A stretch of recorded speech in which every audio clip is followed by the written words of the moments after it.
Hello everyone, কি খবৰ তোমালোকৰ? আজি মই তোমালোকৰ বাবে লৈ আনিছো all subjects breakdown for HSLC 2026 chapter কেইটা আছে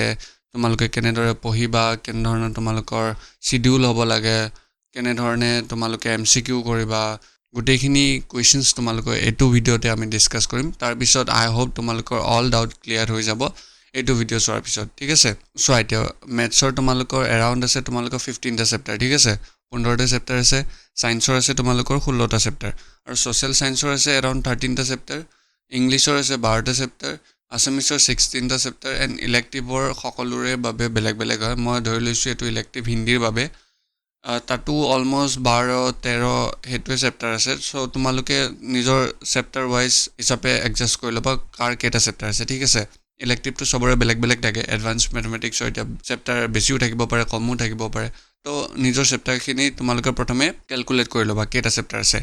ইয়াতে মই টোটাল 84 চেপ্টাৰছ পাইছো ঠিক আছে এতিয়া চোৱা যদি তোমালোকে ভাল স্কোৰ এটা কৰিম বুলি ভাবিছা তোমালোকৰ মেট্ৰিক 2026 যোনটো ফেব্ৰুৱাৰীত হ'বলৈ গৈ আছে সেইটো কাৰণে তোমালোকে প্ৰথম কথা এটা মনত ৰাখিব লাগিব যে তোমালোকে ডিসেম্বৰ লাষ্টত বা জানুৱাৰীৰ 15-20 তাৰিখ মানলৈ তোমালোকৰ কমপ্লিট সিলেবাস হৈ যাব লাগিব তেতিয়াহে তোমালোকে ভাল এটা স্কোৰ কৰিব পাৰিবা ঠিক আছে with proper MCQ practice with proper এছে ৰাইটিং উইথ প্ৰপাৰ গ্ৰামাৰ যিমানবোৰ আছে সকলোবোৰ তোমালোকৰ এৰাউণ্ড জানুৱাৰী 15 লৈ কমপ্লিট হৈ যাব লাগিব তেতিয়াহে তোমালোকে HSLC 2026 ত ভাল এটা স্কোৰ কৰিব পাৰিবা ঠিক আছে নেক্সট হল তোমালোকৰ সাবজেক্ট তোমালোকে জানা যে তোমালোকৰ সাবজেক্ট 6টা হয় টোটাল 600 মাৰ্কছৰ হয়নে টোটাল 600 মাৰ্কছৰ হয় এটো ওপৰত তোমালোকৰ নিৰ্ভৰ কৰে সাবজেক্ট কেইটা তোমালোকৰ English Assamese science social science maths আৰু এটা ইলেক্টিভটো সবৰে চেঞ্জ হ'ব পাৰে কিছুমানে জিওগ্ৰাফি লয় কিছুমানে হিন্দী লয় কিছুমানে সংস্কৃত লয় কিছুমানে এডভান্স ম্যাথমেটিক্স লয় আৰু কিছুমানে হিন্দী লয় তো নিজৰ ওপৰত কথা আৰু ঠিক আছে এতিয়া চোৱা তোমালোকৰ বাবে এটা মই প্ৰপাৰ ডে প্লেনিং লৈ আনিছো চোৱা তোমালোকৰ HSLC 2026 ৰ বাবে মই আগষ্ট 1 তাৰিখৰ পৰা ধৰিছো ডিসেম্বৰ 31 লৈ টাইম আছে 150 ডেজ মানে 5টা মাহ তোমালোকৰ হাতত আছে বৰ্তমান আৰু তোমালোকৰ টোটাল চেপ্টাৰ আছে 84টা চেপ্টাৰ তোমালোকৰ তাত আছে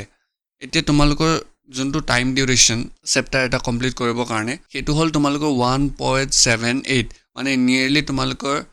2 বুলি ধৰা মানে 2 ডেজ মানে এটা চেপ্টাৰ কমপ্লিট কৰিবৰ কাৰণে তোমালোকে টাইম পাবা নিয়াৰলি 2 দিন মানে এটা চেপ্টাৰ কমপ্লিট কৰিবৰ কাৰণে তোমালোকে 2 দিন কৈ পাই আছা হল সেই 2 দিনতে তোমালোকে এই প্ৰতিটো সাবজেক্টৰে এটা চেপ্টাৰ খতম কৰিব লাগিব হল first you have to cover all one chapter in 2 or 3 days মানে 2-3 দিনত তুমি এটা চেপ্টাৰ কমপ্লিট কৰিবই লাগিব হল হেতু কাৰণে তোমালোকৰ এটা ইজি স্টেপ আছে প্ৰথম কথা হল ডেইলি পঢ়িব লাগে you have to study daily second কথা কনসিস্টেন্ট হ'ব লাগিব কনসিস্টেন্ট মানে হল তুমি আজি ধৰিলে 6 আৱাৰ্ছ পঢ়ি আছা অহাকালিও তুমি 6 আৱাৰ্ছে পঢ়িবা তাৰ নেক্সট ডে তুমি 6 আৱাৰ্ছে পঢ়িব লাগিব এটো হল কনসিস্টেন্ট যদি আজি তুমি 12 ঘণ্টা পঢ়িছা অহাকালি 2 ঘণ্টা পঢ়িছা তাৰ পিছনা 3 ঘণ্টা পঢ়িছা তাৰ পিছনা আকৌ 5 আৱাৰ্ছ পঢ়িছা তো এটো কনসিস্টেন্ট এনেকে হলে নহব তোমালোকে এটা প্ৰপাৰ কনসিস্টেন্সি মেইনটেইন কৰিব লাগিব যে আজি মই 6 ঘণ্টা পঢ়িছো বা আজি মই 5 ঘণ্টা পঢ়িছো কিন্তু প্ৰপাৰ টাইম দিছো মই ভালদৰে পঢ়িছো তো হেতু হিচাপত তোমালোকে কনসিস্টেন্সিটো ৰখাব লাগিব মই আজি যিমান পঢ়িছো কালিও সিমানেই পঢ়িব লাগিব হল নেক্সট তোমালোকৰ পজিটিভ মাইন্ড এটা হ'ব লাগিব যে মই কৰিব পাৰিম I can clear HSLC 2026 with distinction marks with star marks তো তোমালোকৰ তাত এটা পজিটিভ মাইন্ড থাকিব লাগিব নেক্সট তোমালোকে এখন ষ্ট্ৰিক্ট টাইম টেবল ফলো কৰিব পাৰা নেক্সট তোমালোকে এখন ষ্ট্ৰিক্ট টাইম টেবল ফলো কৰিব পাৰা যোনখন মই ভিডিঅ'ত মই ইউটিউব চেনেলত মই আপলোড কৰিছো তোমালোকে চেক কৰিব পাৰা ঠিক আছে মই লিংকটো ডেসক্ৰিপচনত দি দিম তোমালোকে তলত চেক কৰিব পাৰা ঠিক আছে নেক্সট চোৱা এটা তোমালোকৰ সাবজেক্ট 6টা মই ক'লো English Assamese science social science maths আৰু ইলেক্টিভ তো হেতু তোমালোকে ভাঙি ল'ব পাৰা যে সোমবাৰে কি পঢ়িবা টিউজডে কি পঢ়িবা ওয়েডনেসডে কি পঢ়িবা থাৰ্সডে কি পঢ়িবা ফ্ৰাইডে কি পঢ়িবা স্যাটাৰডে কি পঢ়িবা তো তোমালোকে এটা কমপ্লিট ব্ৰেকডাউন কৰি ল'ব পাৰা যে মই মানডে ইংলিছ আসামিজ সায়েন্স পঢ়িম টিউজডে মই Assamese science and social science পঢ়িম ওয়েডনেসডে মই সায়েন্স সোশ্যাল সায়েন্স ম্যাথছ পঢ়িম থাৰ্সডে সোশ্যাল সায়েন্স ম্যাথছ আৰু ইলেক্টিভ পঢ়িম ফ্ৰাইডে ম্যাথছ ইলেক্টিভ আৰু ইংলিছ পঢ়িম দেন স্যাটাৰডে ইলেক্টিভ ইংলিছ আৰু আছামিজ মোষ্ট ইম্পৰ্টেণ্টলি তোমালোকে সানডে কি কৰিবা সানডে তোমালোকে এটা টেষ্ট দিবা আৰু টেষ্টটোৰ এনালাইসিস কৰিবা কি ভুল কৰিলা ঠিক আছে সানডে তোমালোকে টেষ্ট দিবা টেষ্টটোত কি ভুল কৰিলা হেতু কৰিবা আৰু ৰিভিজন কৰিবা গোটেই সপ্তাহটোত যি পঢ়িলা শনিবাৰলৈ এই সানডে টাইমটোত তোমালোকে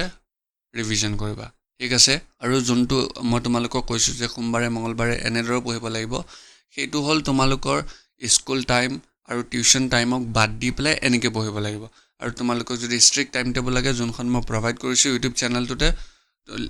তলত দি দিম তোমালোকে চাব পাৰা ঠিক আছে তো তোমালোকে এনেদৰে পঢ়িব পাৰা তো তোমালোকৰ তাত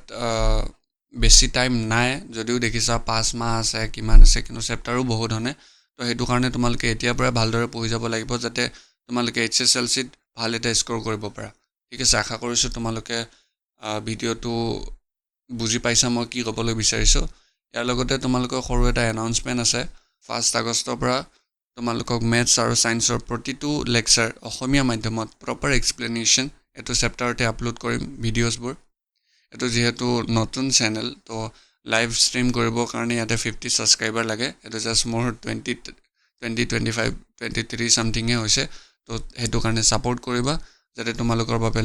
লাইভ ক্লাसेस মই কৰিব পাৰো কমপ্লিটলি ফ্ৰী তোমালোকে 1 টকাও দিব নালাগে একদম মেট্ৰিকলৈ যিমানবোৰ MCQs আছে নিউ প্যাটাৰ্ণত